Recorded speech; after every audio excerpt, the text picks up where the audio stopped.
नमस्कार बच्चों। इस वीडियो में हम सत्ता की अवधारणा का अध्ययन करेंगे। पिछले वीडियो में हमने शक्ति की अवधारणा को समझा था। वस्तुतः शक्ति, सत्ता और वैधता ये तीनों एक दूसरे से जुड़ी हुई अवधारणाएं हैं और शक्ति को समझने के लिए सत्ता और औचित्यपूर्णता को समझना आवश्यक है। शक्ति की अवधारणा समझते हुए हमने देखा था कि संपूर्ण समाज में राजनीतिक व्यवस्था ही वो एकमात्र व्यवस्था है जिसके पास बल के प्रयोग का एकाधिकार होता है। अर्थात राजनीतिक व्यवस्था जनता के ऊपर किसी भी सीमा तक जाकर के बल का प्रयोग कर सकती है, किंतु जो शक्तिधारक या जो शक्ति के प्रयोग करता है उनको बल के प्रयोग का यदि असीमित अधिकार दे दिया जाएगा तो वे निरंकुश हो जाएंगे और उनके अत्याचारों से राजनीतिक व्यवस्था के बनाने का उद्देश्य ही समाप्त हो जाएगा, क्योंकि राजनीतिक व्यवस्थाओं का तो निर्माण ही लोक कल्याण और शांति की स्थापना के लिए होता है। इसलिए यह एक बड़ी समस्या है कि शक्ति को किस प्रकार सीमित किया जाए। शक्ति के सीमांकन के लिए ही सत्ता की अवधारणा का विकास हुआ है। जब शक्ति को रेखांकित कर दिया जाता है, शक्ति पर सीमा चिन्ह लगा दिया जाता है, शक्ति के प्रयोग को जब अनेक प्रकार से निश्चित कर दिया जाता है, तब सत्ता की अवधारणा का उदय होता है। और शक्ति के प्रयोग की सबसे बड़ी जो सीमा है वो होता है औचित्यपूर्णता, अर्थात शक्ति का उचित रूप से प्रयोग होना चाहिए। शक्ति का प्रयोग न्याय के सिद्धांतों के आधार पर होना चाहिए। शक्ति का प्रयोग उतना ही होना चाहिए जितना जनता उसे स्वीकार करती है। इसलिए निरंकुशता और अत्याचार से मुक्त होने के लिए शक्ति को औचित्यपूर्णता का आवरण दे दिया जाता है और उसी से सत्ता का निर्माण होता है। जैसे किसी भूमि के टुकड़े पर चारदीवारी का निर्माण कर दिया जाता है, तो उसी प्रकार से शक्ति की सीमाओं पर भी चारदीवारी रूपी सत्ता का निर्माण कर दिया जाता है। इस तरह से शक्ति प्लस औचित्यपूर्णता बराबर सत्ता, अर्थात सत्ता में दो तत्व छिपे हुए होते हैं, शक्ति और औचित्यपूर्णता। सत्ता का जहाँ तक अर्थ और परिभाषा का सवाल है, तो अनेक विद्वानों ने सत्ता को परिभाषित करने का प्रयास किया है। बायरस्टेड ने सत्ता को परिभाषित करते हुए कहा है कि सत्ता शक्ति के प्रयोग का संस्थागत अधिकार है, वो स्वयं शक्ति नहीं है। अर्थात बायरस्टेड यह बताता है कि जो शक्ति है उसके प्रयोग का जिस भी व्यक्ति को कानूनी रूप में अधिकार दे दिया जाता है, तब वह सत्ताधारी बन जाता है। अर्थात वो ये कहता है कि संस्थाकृत शक्ति ही सत्ता है। हर्बर्ट साइमन, जो कि लोक प्रशासन का एक बड़ा विद्वान हुआ है, वो ये कहता है कि जब अधीनस्थ व्यक्ति निर्णय करने की अपनी मानसिक शक्ति का प्रयोग नहीं करते और ऊपर से मिलने वाले औपचारिक आदेश या संकेत को ही निर्णय का मापदंड बना लेते हैं, तब सत्ता की स्थिति का निर्माण होता है। सरल शब्दों में हर्बर्ट साइमन के इस परिभाषा को समझें तो उसका अर्थ यही है कि किसी भी संगठन में अधीनस्थ व्यक्ति अपना दिमाग नहीं लगाता। उसको क्या काम करना है वह स्वविवेक से यह नहीं सोचता, वरन उसको ऊपर का अधिकारी जो भी आदेश देगा वो बिना सोचे समझे उस आदेश का पालन कर लेगा।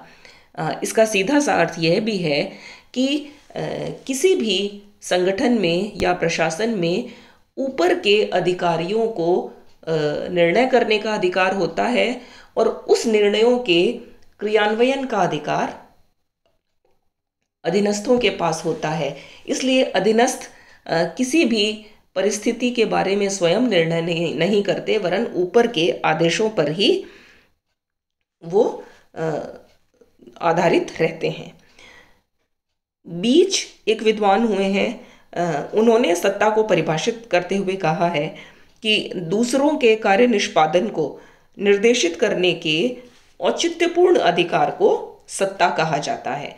अर्थात जो कोई दूसरा व्यक्ति है वो किस प्रकार से कार्य करेगा, इसकी गाइडेंस जब उच्च अधिकारी देता है तो वो औचित्यपूर्ण आधार पर होनी चाहिए, और उच्च अधिकारी का यह औचित्यपूर्ण अधिकार ही सत्ता है कि वो अपने अधीनस्थों को यह बता सके कि तुम यह काम इस प्रकार करो, तुम यह काम इस प्रकार से मत करो।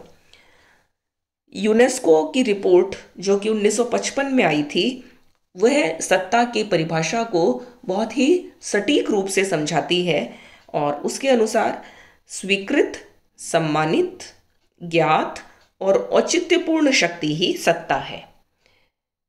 यूनेस्को की इस रिपोर्ट में शक्ति में 4 विशेषण जोड़ दिए गए हैं।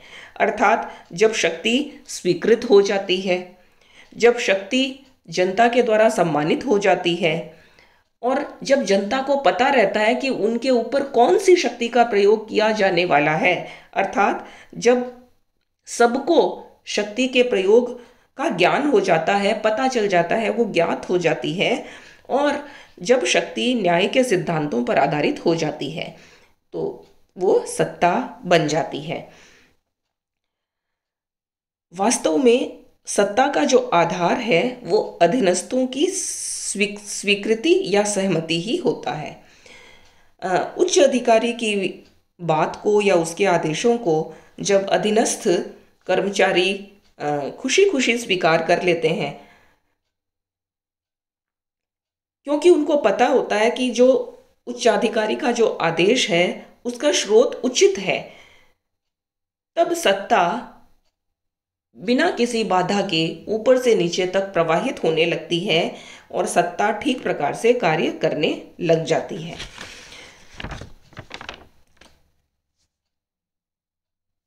जहां तक सत्ता की प्रकृति का सवाल है, अर्थात सत्ता किस प्रकार की होती है, तो सत्ता की प्रकृति का अध्ययन करते हुए 2 प्रकार के सिद्धांत प्रचलित हैं।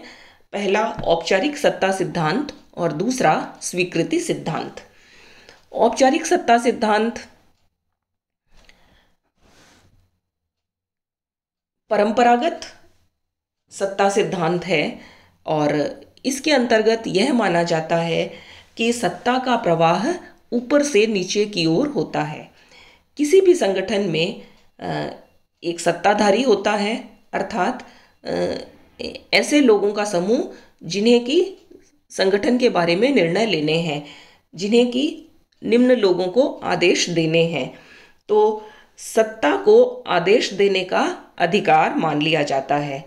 यह वरिष्ठ अधिकारियों को दिया जाता है, और वरिष्ठ अधिकारी जिस हद तक आदेश देने की क्षमता रखते हैं, उसी हद तक संगठन में उच्च अधीनस्थ के संबंध बन जाते हैं। इस प्रकार से औपचारिक सत्ता सिद्धांत पद सोपान के सिद्धांत के आधार पर कार्य करता है, अर्थात कौन किसको आदेश दे सकता है। अधीनस्थों का कार्य इस औपचारिक सत्ता सिद्धांत में केवल आदेशों का पालन करना माना जाता है, इसलिए यह आदेश आधारित होता है। इसमें सत्ता ऊपर से नीचे की ओर चलती है। किंतु स्वीकृति सिद्धांत इस औपचारिक सत्ता सिद्धांत को केवल एकपक्षीय मानता है, अधूरा मानता है, और 20वीं शताब्दी में इसका विकास हुआ व्यवहारवाद के उदय के साथ साथ।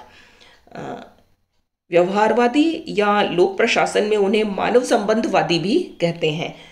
मानव संबंधवादी जो विचारक थे, उनके अनुसार सत्ता का औपचारिक सिद्धांत या कानूनी सिद्धांत तो मात्र औपचारिक होता है, किंतु व्यवहार में सत्ता केवल आदेश के अधिकार पर ही सफल नहीं होती है, वरन सत्ता की सफलता के लिए अधीनस्थों की स्वीकृति की भी आवश्यकता होती है। उच्चाधिकारी के आदेश को कोई भी अधीनस्थ क्यों स्वीकृत करेगा, इसके पीछे के कारणों को बताते हुए बर्नार्ड ने अपनी पुस्तक द फंक्शंस ऑफ एग्जीक्यूटिव में उसके 4 आधार बताए हैं। यदि अधीनस्थ सत्ता के आदेश को भली प्रकार से समझता हो, अर्थात अधीनस्थ के पास ऊपर से जो सूचना आई है या जो आदेश आया है, उस आदेश को यदि वो मानसिक रूप से पूरी तरह से समझ चुका हो। दूसरा, अधीनस्थ का ये विश्वास हो कि वह आदेश संगठन के उद्देश्यों के विरुद्ध नहीं है या संगठन के उद्देश्यों के अनुकूल ही है। जिस उद्देश्य से संगठन का निर्माण हुआ है, उस उद्देश्य के विपरीत यदि आदेश है तो अधीनस्थ उसे स्वीकार नहीं करेगा। तीसरी बात है, आदेश उसके व्यक्तिगत हितों के अनुरूप हो। जब अधीनस्थ व्यक्ति यह समझ जाएगा कि जो आदेश उसको मिला है, उस आदेश में उसके व्यक्तिगत हित कहीं भी बाधित नहीं हो रहे हैं, उन्हें हानि नहीं पहुंच रही है। और चौथा, जब अधीनस्थ आदेश की अनुपालना के लिए मानसिक और शारीरिक रूप से सक्षम होता है।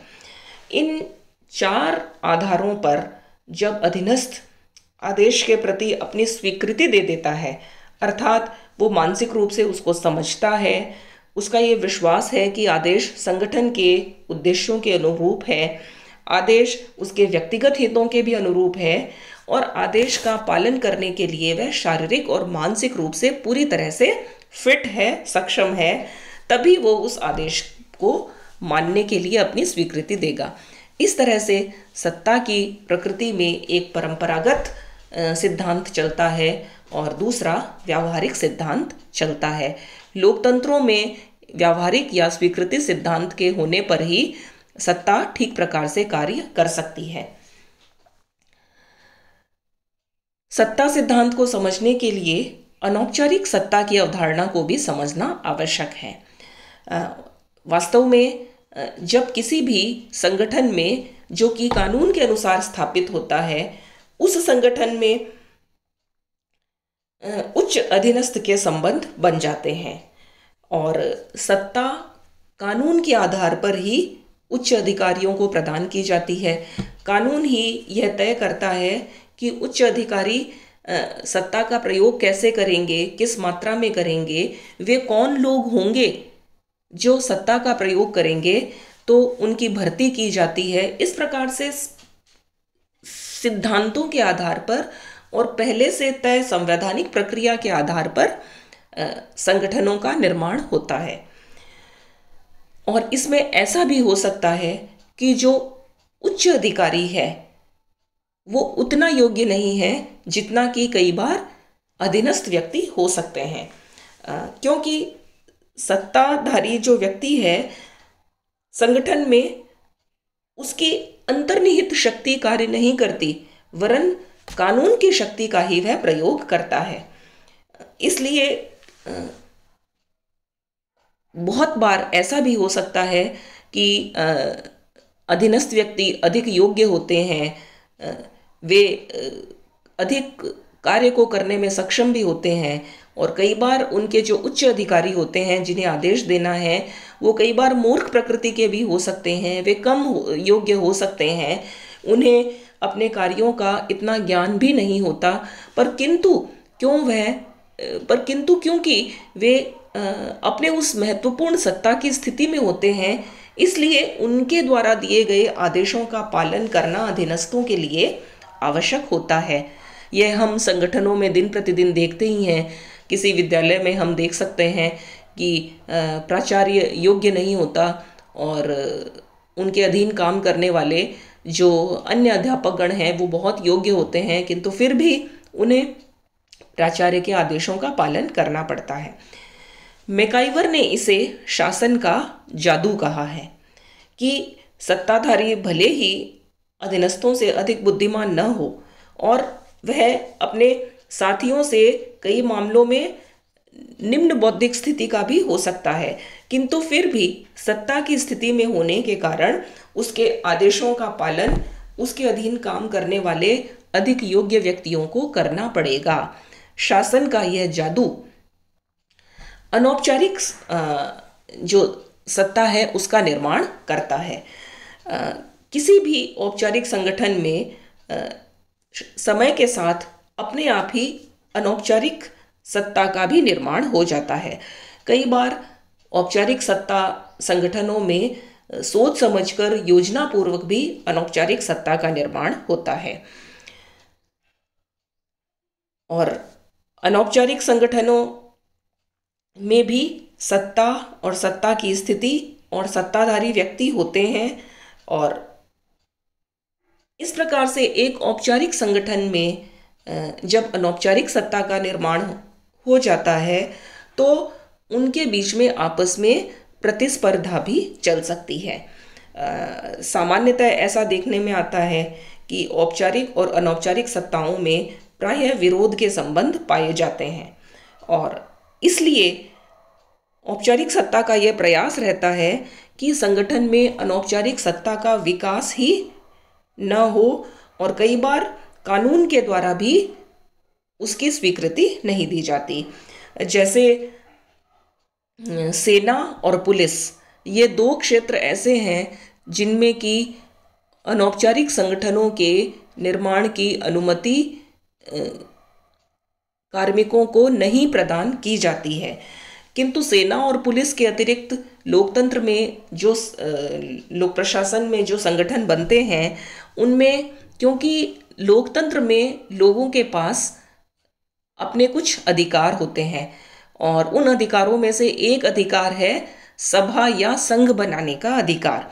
अपने इसी अधिकार का प्रयोग करते हुए कर्मचारी अपने अपने संगठनों में अपने अपने अनौपचारिक संघ बना लेते हैं। जैसे एक विद्यालय में काम करने वाले जो अध्यापक हैं वो अपना एक अनौपचारिक शिक्षक संघ बना सकते हैं। इसी प्रकार से किसी फैक्ट्री में काम करने वाले वर्कर जो हैं वो अपने लिए श्रमिक संघ बना लेते हैं। अब उस संगठन में इन श्रमिक संघ का अपना एक नेता होता है, उसके आदेशों का पालन सारे श्रमिक करते हैं। दूसरी तरफ एक औपचारिक अधिकारी भी बैठा होता है, उसके भी आदेशों का पालन इन श्रमिकों को करना होता है, किंतु क्योंकि अनौपचारिक सत्ता का निर्माण श्रमिकों ने अपनी सहमति से अपने हितों की पूर्ति के लिए किया है, इसलिए श्रमिकों के नेता के पास काम करने की व्यवहार में अधिक शक्ति आ जाती है। उस अधिकारी को श्रमिकों से काम करवाने के लिए बार बार इस श्रमिक नेता से संपर्क करना पड़ता है, उसे ये कहना पड़ता है कि आप इनसे कहिए कि ये काम करें। इस प्रकार से लोकतंत्र में औपचारिक संगठनों में अनौपचारिक सत्ता का निर्माण हो जाता है, किंतु तानाशाही व्यवस्थाओं में अनौपचारिक संगठनों के निर्माण को बलपूर्वक रोका जाता है, क्योंकि ये अनौपचारिक संगठन स्वयं औपचारिक सत्ताधारी की स्थिति पर ही प्रश्न चिन्ह लगा सकते हैं। इसलिए सत्ता की अवधारणा को समझते हुए अनौपचारिक सत्ता की अवधारणा को समझना अत्यंत आवश्यक है। उसके बिना हम औपचारिक सत्ता की सफलता को या उसकी असफलता को भी ठीक प्रकार से नहीं समझ पाएंगे। दो विद्वान हुए हैं जिन्होंने साथ साथ अध्ययन किया है, बचराश और बराज। बचराश और बराज सत्ता के युक्तिपूर्ण संचरण की चर्चा करते हैं, अर्थात सत्ता का जो संचार होता है, पिछले वीडियो में हम संचार सिद्धांत पढ़ चुके हैं कि किस प्रकार से एक स्थान से दूसरे स्थान पर आदेश गमन करते हैं। तो सत्ता का जो संचार होता है उसमें एक अंतर्निहित बौद्धिकता होती है, अर्थात विवेक होता है। जब ख क के आदेशों का पालन करता है, इसलिए करता है क्योंकि वह उन्हें बौद्धिकीकृत कर सकता है। अर्थात जब अधीनस्थ यह मानता हो कि सत्ता विवेकपूर्ण है और अधीनस्थ का विवेक भी उस सत्ता के बौद्धिक स्वरूप को जब समझ लेता है, तभी सत्ता का पालन होता है। इस प्रकार से बचराश और बराज का ये कहना है कि आदेशों में बौद्धिकता का होना आवश्यक है। यह आवश्यक नहीं कि आदेशों के साथ बौद्धिकता अथवा युक्तियां दी हुई ही हो, किंतु अधीनस्थ यदि उनका आभास मात्र भी कर लेता है तो उतना ही उसके सत्ता के पालन के लिए पर्याप्त होता है।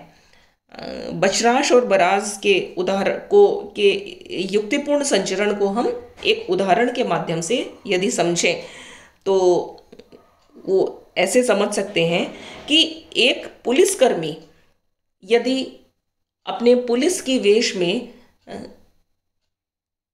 यदि कहीं जाता है और आदेशों का पालन करवाता है तो और सामने वाला व्यक्ति ये समझता है कि पुलिस का यह कार्य कानून के अनुसार नहीं है, पुलिस के द्वारा किया गया यह बल प्रयोग कानून की सीमा में नहीं है, किंतु फिर भी वह भय के कारण पुलिस के आदेशों का पालन करता है, उसका यह कार्य सत्ता नहीं होकर के शक्ति होता है। इस तरह से बचराश और बराज यह मानते हैं कि यद्यपि कई बार सत्ताधारी सत्ता का प्रयोग नहीं करके शक्ति का भी प्रयोग करता है, किंतु यदि उसके द्वारा लगातार अपनी सत्ता की सीमाओं से बाहर जाकर के शक्ति का प्रयोग किया जाएगा तो अधीनस्थ उसको स्वीकार नहीं करेगा। सत्ता के यदि आधार की चर्चा करें कि सत्ता का मूल आधार क्या है, तो हम देख चुके हैं कि सत्ता का मुख्य आधार तो औचित्यपूर्णता होती है। सत्ता को यह औचित्यपूर्णता संविधान के द्वारा प्रदान की जाती है और लोकतंत्र में किसी भी राज व्यवस्था के लिए जब संविधान का निर्माण होता है, उस संविधान में उन मूलभूत सिद्धांतों को पहले से ही निश्चित कर दिया जाता है जिनके आधार पर लोकतंत्र में विभिन्न प्रकार के सत्ता संगठनों का निर्माण होगा। इस स्थायी आधार के अतिरिक्त विश्वास, विचारों की एकरूपता, विभिन्न दंड और पुरस्कार जो सत्ता के द्वारा स्वीकृत होते हैं, स्वयं अधीनस्थों की प्रकृति यदि अधीनस्थ आज्ञा पालन के लिए तैयार हैं, या पर्यावरण के दबाव, ये बहुत सारे ऐसे प्रभाव होते हैं जो कि शक्ति के आधार को तय करते हैं। राजनीतिक व्यवस्थाओं में संगठनों के अंदर भी सत्ता के अपने अपने आधार होते हैं।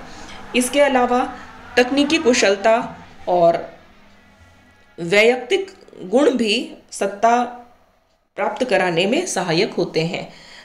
आज के इस दौर में जबकि तकनीक का बहुत अधिक प्रयोग होने लग गया है, तो जिस व्यक्ति के पास तकनीक के प्रयोग का कौशल होता है, संगठन में उसके आदेशों का पालन अधिक भली प्रकार से किया जाता है। सत्ता के प्रकार की चर्चा यदि हम करें तो हमें मैक्स वेबर का सत्ता के प्रकार का प्रतिमान देखना पड़ेगा।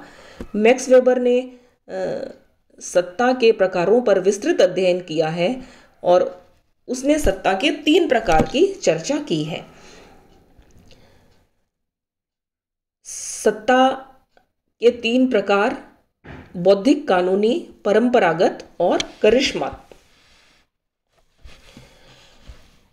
बौद्धिक कानूनी वह होता है कि जब सत्ता संविधान या कानून के द्वारा पहले से लिख करके तैयार कर ली जाती है और पहले से ये पता होता है कि संगठन का निर्माण किस प्रकार होगा, संगठन में कितने लोग कार्य करेंगे, कौन उच्च और कौन निम्न अधिकारी होंगे, उनकी योग्यताएं क्या होंगी।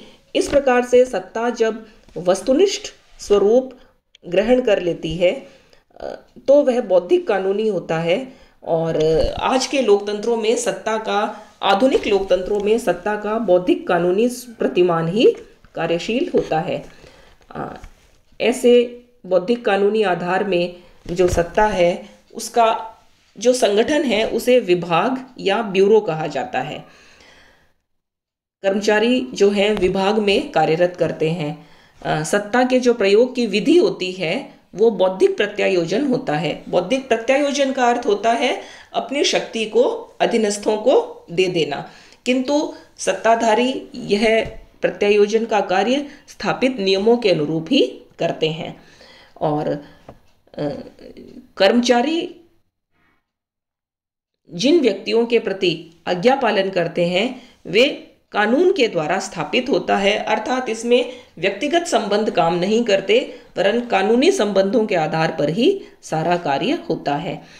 सत्ता का दूसरा जो प्रकार होता है वो परंपरागत, अर्थात जब कबीलाई राज्य चलते थे या जब राजतंत्र चलते थे, पुराने राजतंत्र, वहाँ पर राजा होता था और उनकी प्रजा होती थी। राजा के अलिखित आदेशों को या राजा के मुंह से निकली हुई बात को ही कानून मान लिया जाता था और प्रजा राजा की एक तरह से भक्ति करती थी और राजा के मुंह से निकली हुई हर बात को सर आंखों पर ले लेती थी। वो जो परंपरागत संबंध थे वो सत्ता का आधार होता था और उसमें जो कर्मचारी हैं वो सेवक समझे जाते हैं, यानी स्वामी और सेवक के संबंध बनते हैं। और सत्ता का जो प्रत्यायोजन है वो किसी कानूनी आधार पर नहीं होता वरन सत्ताधारी अपनी इच्छा से, अपनी मर्जी से सत्ता को अन्य व्यक्तियों को दे देता है और अपनी मर्जी से ले भी लेता है। और इस परंपरागत आधार में जो सत्ता का जो आधार होता है, आज्ञा पालन का आधार, वो नेता का या व्यक्तित्व होता है।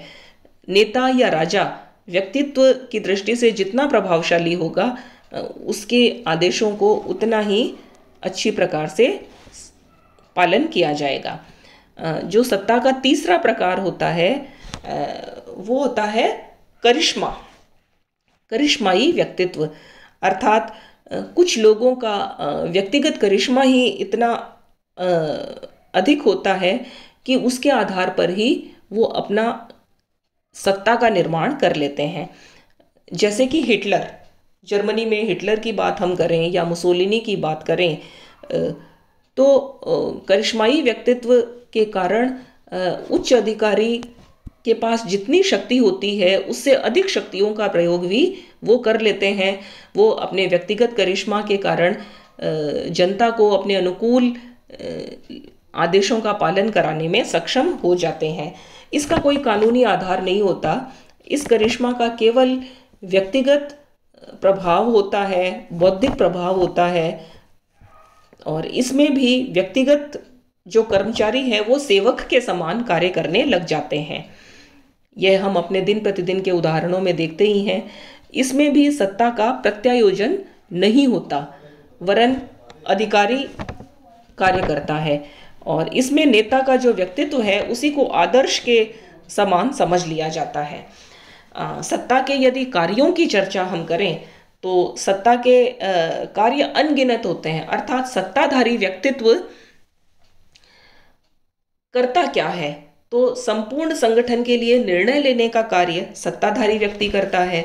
उसके निर्णयों को कैसे क्रियान्वित करवाना है यह देखने का कार्य भी सत्ताधारी का ही होता है और अपने निर्णयों को क्रियान्वित करवाने के लिए उसे संगठन में बहुत सारी अन्य प्रक्रियाएं भी करनी पड़ती हैं।